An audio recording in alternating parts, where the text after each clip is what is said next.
শ্রমিকদেরকে সস্তায় কাজে লাগানো যায়। ফলে কানাডা যদি দেখে যে তাদের ওখানে, আপনি একটু আগে বলেছেন যে মন্দার প্রভাব বাংলাদেশে কেন পড়েনি, মন্দার প্রভাব বাংলাদেশে আরো অনেকদিন পড়বে না, কারণ বাংলাদেশ যে জিনিসগুলো তৈরি করে বিশ্ববাজারে সেগুলো মন্দার কারণে খুব বেশি এফেক্টেড হয় নাই। আমরা খুব হাই ভ্যালুড খুব দামি জিনিস তৈরি করি না, ফলে আমাদের ছোট ছোট কম দামি জিনিস সেগুলো মন্দার মধ্যেও মানুষ কিনবে, ফলে আমাদের এই মার্কেটটা হয়তো থাকবে। কিন্তু উল্টা দিক থেকে যে জিনিসটা হবে, আমাদের রিটার্নি মাইগ্রেন্ট যারা মানে বিদেশ থেকে যে শ্রমিকরা ফিরে আসবে তারা এখানে একটা বেকারের সংখ্যা বাড়িয়ে তুলবে। আমাদের শ্রমিকরা তাদের আয়টা যদি কমে যায়, আমাদের কৃষক তাদের যদি আয় কমে যায়, আবার আরেক দিক থেকে যদি রপ্তানির মাধ্যমে আমাদের একটু বাইরের একটু প্রবৃদ্ধিও হয়, তাহলে সমাজের বৈষম্যটা আরো অনেক বেশি বাড়তে থাকবে এবং এই বৈষম্যটা সমাজে একটা প্রচন্ড অসন্তোষের জন্ম দিতে পারে। বিবেচনা করা উচিত ওই জায়গায় যে আমাদের এই জনসংখ্যা, আমাদের এই জনসম্পদ, আমাদের এই দক্ষ জনশক্তি, এটা আরো অনেক দিন বাংলাদেশকে একটা শক্তিশালী অর্থনৈতিক ভিত্তির মধ্যে টিকিয়ে রাখার সহযোগিতা করতে পারে। এখন আমাদের রাষ্ট্রীয় পরিকল্পনাটা কি হবে এই জনশক্তিকে নিয়ে আলোচনা করা উচিত সেই জায়গায়। আমি আসবো সেই জায়গাতে। ডক্টর হাসান মনসুর, আপনি বলছেন যে কেন যেতে পারছি না, এ নিয়ে আলোচনা হচ্ছে, আপনারাও করছেন বিভিন্ন সেমিনার সিম্পোজিয়ামে, তারপরে যদি একটু এই আলোচনায় আমাদেরকে একটু সেই জায়গায় নিয়ে যান। আমি যদি শর্ট টার্মের দৃষ্টিকোণ থেকে দেখি এই বছর কি আমরা যেতে পারবো কিনা, এটা একটা প্রশ্ন, যে 7% আমরা কি আসলে পাবো কিনা। এখানে কিছু কঠিন দুর্বলতা দেখছি আমরা। গ্রামীণ অর্থনীতি তার মধ্যে একটা। গ্রামীণ অর্থনীতি কেন দুর্বল? কারণ কৃষি পণ্যের মূল্য কম, ধান দেখি, চাল দেখি, কৃষি শাক সবজি এগুলোর দাম কিন্তু খুব কম, ফলে তাদের ইনকাম ক্রয় ক্ষমতাটা কমে গেছে। আরেকটা জিনিস যেটা রেমিটেন্সটা, যেটা সাধারণত গ্রামীণ অর্থনীতিতে সরাসরি ভাবে চলে যায়, সেটা কিন্তু এবছর ঋণাত্মক, 1% নেগেটিভ আছে গত জুলাই থেকে নভেম্বর পর্যন্ত। তো এটা কিন্তু গত বছরও ছিল, গত বছর এটা প্রায় 13-14% ছিল জুলাই থেকে নভেম্বর পর্যন্ত, সেটা এখন নেগেটিভ।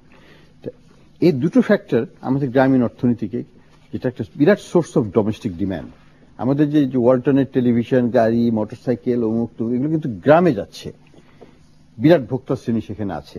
সেই ভোক্তা শ্রেণী যদি একটু থিতিয়ে পড়ে, তাদের উজ্জীবনা শক্তি যদি কমে যায়, বিকজ তাদের ইনকামটাই তো তাদের উজ্জীবনা শক্তির মেইন রসদ, তাহলে কিন্তু দেশের ওই ডিমান্ডটা বাড়বে না। যে কারণে আমি বিভিন্ন মহল থেকে শুনছি, যেমন ইউনিলিভার বলছে যে আমাদের কসমেটিক্স এর ডিমান্ড কম। কেন কম কেন জানি না, বলে যে গার্মেন্টেও এখানে বাড়ছে না, তারপরে গ্রাম অঞ্চলে বাড়ছে না। এটার কারণ কিন্তু এখানে গার্মেন্টে কেন বাড়ছে না, গার্মেন্ট কিন্তু আমরা মোটামুটি হচ্ছে, কিন্তু গার্মেন্টে কিন্তু এখন আপনি খেয়াল করবেন যে শ্রমিক নিয়োগ কিন্তু সেভাবে হচ্ছে না। এখানে আবার ক্যাপিটাল ইন্টেন্সিটি বাড়ছে, শ্রমটাকে সেভ করানো হচ্ছে, কারণ শ্রমের মূল্য বেড়ে গেছে, ফলে এখানে একটা ক্যাপিটাল রিপ্লেসমেন্ট, মানে লেবার রিপ্লেসমেন্ট হচ্ছে বাই ক্যাপিটাল। এটা একটা স্বাভাবিক প্রক্রিয়া, কিন্তু ওই লেবার এনগেজমেন্টটা যদি না হয় তাহলে তো ডিমান্ড বাড়বে না শ্রমিকদের। তাদের সংখ্যা কিন্তু আপনি অনেকদিন ধরে খেয়াল করবেন, ওই 3.5 থেকে 4 মিলিয়ন বলা হচ্ছে গার্মেন্টসে। আমাদের সেলস ডবল হয়ে গেছে, কিন্তু নাম্বার অফ এমপ্লয়ি ওই 3.5 থেকে 4ই আমি গত 7-8 বছর ধরে শুনছি। তো এই যে অবস্থাটা, এটা যদি পরিবর্তন না হয়, তাদের শ্রমটাকে শোষণ করা হচ্ছে নাকি তাদের উপর চাপিয়ে যাচ্ছে? যে কোয়ান্টিটি যদি সমান থাকে, যে কয়েক বছর ধরে আমরা একই অবস্থা দেখছি, কিন্তু প্রোডাকশন তো বেড়ে গেছে দ্বিগুণ তিনগুণ। এখানে প্রোডাক্টিভিটি বাড়ছে। আমি শোষণের হিসেবে বিশ্বাস করি না, প্রোডাক্টিভিটি বাড়ছে, সেটা বলবেন। আমি যেটা বলবো যে প্রোডাক্টিভিটি বাড়ছে, আমাদের শ্রমিকরা দক্ষ হচ্ছে, আমাদের শ্রমিকের পার ইউনিট পার লেবার তারা হয়তো দ্বিগুণের বেশি প্রোডাক্ট করতে পারছে, যে কারণে আমাদের ভলিউম অফ প্রোডাকশন এক্সপোর্ট বাড়ছে, আমাদের এক্সপোর্ট রিসিটস বাড়ছে, কিন্তু এমপ্লয়মেন্ট কিন্তু বাড়ছে না। এটার মূল কারণ হচ্ছে এখানে সাংঘাতিকভাবে ক্যাপিটাল ইন্টেন্সিভ মেশিনারি চলে আসতেছে। তো আমি যেটা বলতে চাচ্ছি, মোদ্দা কথা হচ্ছে যে ডিম্যান্ড, সোর্সেস অফ ডিম্যান্ড বেশ সফট বাজারে, এবং এটা সত্যি কথা। আরেকটা জিনিস যে আমরা রিলেটিভিটি ভালো করি এই কারণে যে আমাদের মার্কেট এক্সপোজার, ইন্টারন্যাশনাল এক্সপোজারটা তো বাংলাদেশের স্টিল খুবই লিমিটেড। আমরা একটা প্রোডাক্টের উপরই শুধুমাত্র, আমি যদি আজকে ভিয়েতনামের কথাই ধরি, Vietnam $40 billion electronic goods export করে, যারা আমাদের থেকে অনেক পিছিয়ে ছিল। এক্সপোর্ট করে ইলেকট্রনিক গুডস, বাংলাদেশটা $1 বিলিয়ন না, মাত্র $100-200 মিলিয়ন ইলেকট্রনিক গুডস এক্সপোর্ট করে, সেখানে $40 বিলিয়ন করে তারা। তাদের যে exposure to the market, world market, এবং এখানে যত হাই ভ্যালুতে যাবে তত বেশি আমরা কি বলি ইলাস্টিসিটিটা বেশি, অর্থাৎ বিশ্ববাজারে মন্দা হলে সেই প্রোডাক্টগুলোর দামটা বেশি কমে যায়। সেই কারণেই কিন্তু হাই ভ্যালু এডিশন কান্ট্রিগুলো সাফার করে বেশি। তার মানে এই না যে তারা দরিদ্র, তার মানে এই না যে আমি হাই ভ্যালুতে যাব না, তার মানে এই না যে আমি এই যেখানে আছি এখানেই থাকবো কারণ আমার ইলাস্টিক প্রোডাক্ট, সেটা তো কথা না। আমরা আছি যেটাকে বলা সোপানের প্রথম ধাপে, সেখান থেকে আমাদের সোপানের অনেক ধাপ পার হতে হবে, তাহলে আমরা চায়নার পর্যায়ে যাব। কতগুলো ধাপ পার হতে হবে তার কোনো ঠিক নেই। ডক্টর মনজুর হোসেনকে প্রশ্ন হচ্ছে যে বিনিয়োগের সবচেয়ে বড় নায়ক ধরা হয়, প্রবৃদ্ধির সবচেয়ে বড় নায়ক ধরা হয় বিনিয়োগকে। ব্যক্তি খাতে বিনিয়োগ কি স্বস্তি পর্যায়ে আছে? নিশ্চয়ই। আমি ভাবছিলাম যে এই কথাটাই আসবো।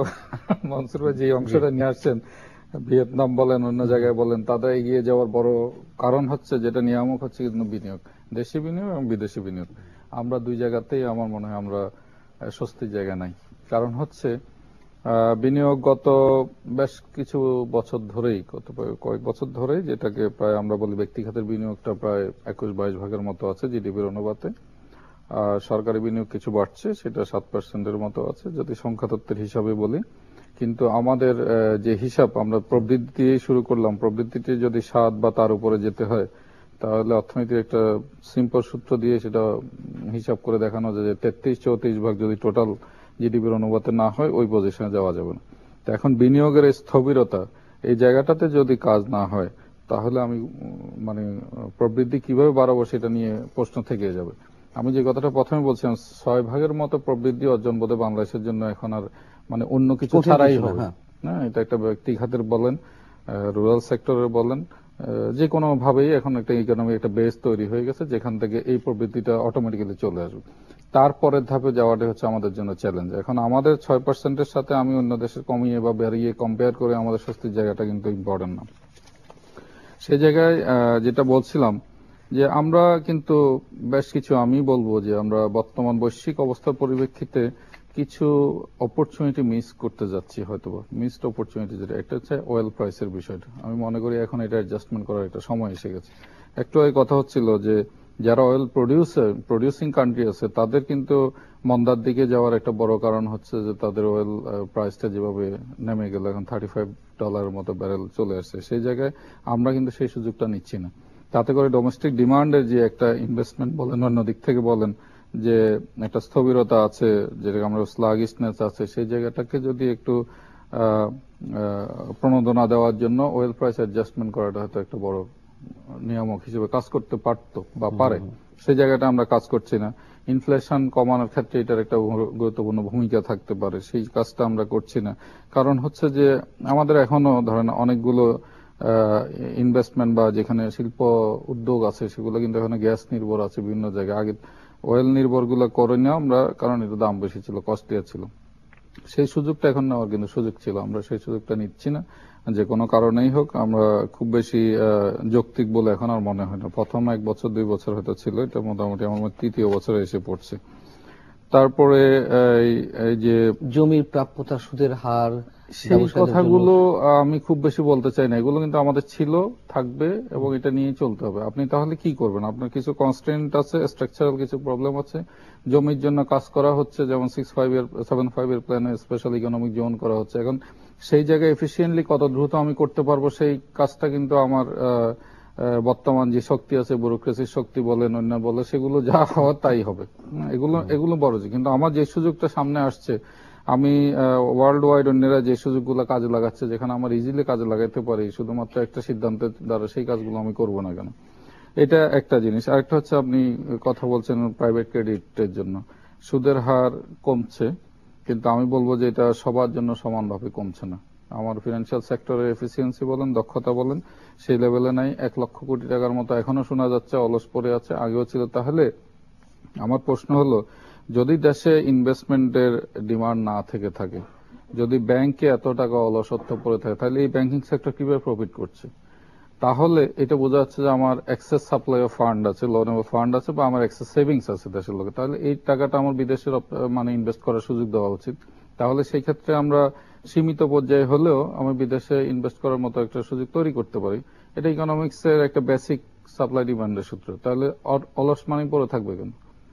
আমি ডিপোজিট করছি, সেই টাকাটা ব্যাংকে রয়ে গেছে, কারণ ব্যাংক এটাকে ইনভেস্টমেন্টে নিয়ে যেতে পারছে না, ইনভেস্টমেন্ট তাহলে আমি দেশে বাইরে পাঠাবো যেখানে ইনভেস্টমেন্ট করতে পারি, সেই জায়গাটা যাচ্ছি না কেন?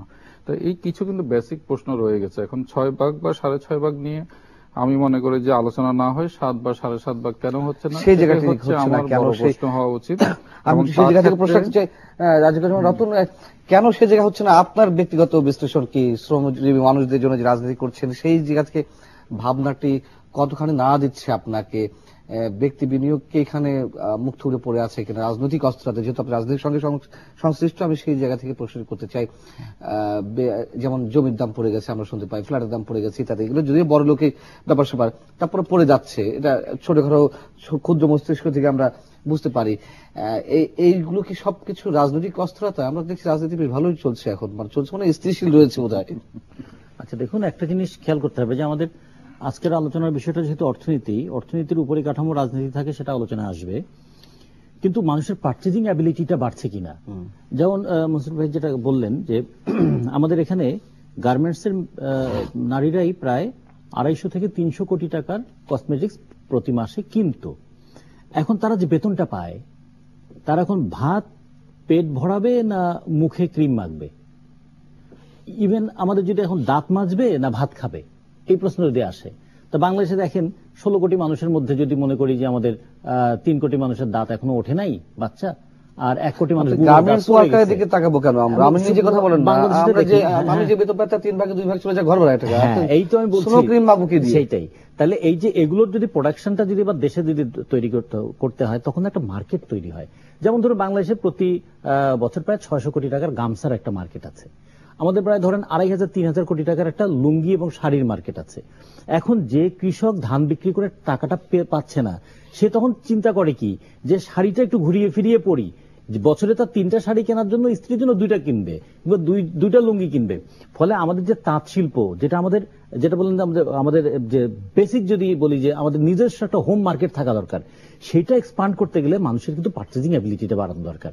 সেটা যদি না বাড়ে, শুধু আমি এক্সপোর্ট কি করলাম, ইম্পোর্ট কি হলো, আর আমার রেভিনিউ কি হলো, এটা দিয়ে হয়তো আমি একটা ইকোনমির ভলিউমটা আমি দেখাতে পারবো, কিন্তু গোটা দেশের যে অর্থনীতির একটা স্বাভাবিক গতিশীলতা, গতি প্রবাহ, সেটা কিরকম হবে? এখন আপনাদের মতন মানুষ যারা সমাজের একটু সচ্ছল মানুষ বলেই হয়তো অনেকের কাছে বিবেচিত হবে, সেই মানুষ যদি মাসে আপনি 50,000 টাকা ইনকামের একটা মানুষ যদি হন, আর বাসা ভাড়া যদি দিতে হয় আপনার 26 থেকে 27,000 টাকা, তখন আপনি কি চিন্তা করবেন? মারাত্মক সচ্ছল। হ্যাঁ, তাহলে আপনার মারাত্মক সচ্ছল এই 50,000 টাকায়। কিন্তু যখন আবার একজন গার্মেন্টস শ্রমিক সে পায় 6,000 টাকা, তাইলে সে কি পারচেজ করবে বলুন? সে তো শুধুমাত্র পেটে ভাতে থাকার চিন্তা করবে। ফলে আমাদের যে অর্থনীতির যে একটা সাধারণ ভিত্তি, সেই সাধারণ ভিত্তিটা কিন্তু খুব দুর্বল থেকে যাবে। ফলে এইটাই আমাদের, যদি বলি যে আমাদের বাংলাদেশে কেন ইয়েটা বাড়ছে না, যে প্রবৃদ্ধির হারটা আরো বাড়ছে না, এর একটা কারণ হলো আমাদের কৃষক, শ্রমিক, সাধারণ মানুষের তাদের যে আয় এবং আয় অনুযায়ী যে ব্যয়, এই দুটোর মধ্যে সঙ্গতি রক্ষা করতে পারছে না।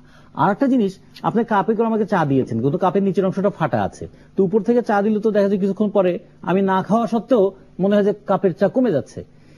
2013 সালে বাংলাদেশ থেকে নাকি 79,000 কোটি টাকা বাংলাদেশ থেকে পাচার হয়ে গেছে। একটা দেশ থেকে এক বছরে যদি 79,000 কোটি টাকা পাচার হয়ে যায়, 3টা পদ্মা সেতু তৈরি করার টাকা এক বছরে পাচার হয়ে গেল। তাহলে এই যে টাকা, এই টাকাটা দেশে বিনিয়োগ হলো না কেন? এই টাকাটা দেশে কাজে লাগলো না কেন? এই জায়গাটা একটু ডক্টর হোসেন মুসা আপনাকে প্রশ্ন করতে চাই যে 79,000 কোটি টাকা বা 1 লাখ কোটি টাকা যদি বাইরে পাচার হয়ে থেকে শূন্য ইন্টারেস্টে বাইরে পাচার হচ্ছে, তখন সে যেখানে রাখছে সেখানে তো কোনো ইন্টারেস্ট পাচ্ছে না। এই টাকাগুলো যদি দেশে থাকতো, নিশ্চয়ই 10%, 12% হারে সুদ পেত বা ইন্টারেস্ট পেত। তাহলে এই টাকাগুলো রাখার নিরাপত্তা কেন পাচ্ছে না? সেই প্রশ্ন আপনার কাছে যেমন থাকবে, ডক্টর মঞ্জুর হোসেন আপনার কাছে প্রশ্ন থাকবে এবং আপনার কাছে প্রশ্ন থাকবে যে বড় বড় যে অবকাঠামো নির্মাণ হচ্ছে বা নির্মাণের পথে, মেট্রো রেল বলি, পদ্মা সেতু বলি, সেইগুলো আমাদের সময়ের সঙ্গে সেগুলো ব্যয়ভার বেড়ে যাচ্ছে কিনা, বা সেগুলো ব্যয়ভার ধরে রাখার জন্য, স্থিতিশীল রাখার জন্য কি করা উচিত, সেই জায়গাগুলোতে আমরা একটু ফোকাস করবো। দর্শক, ছোট বিরতি।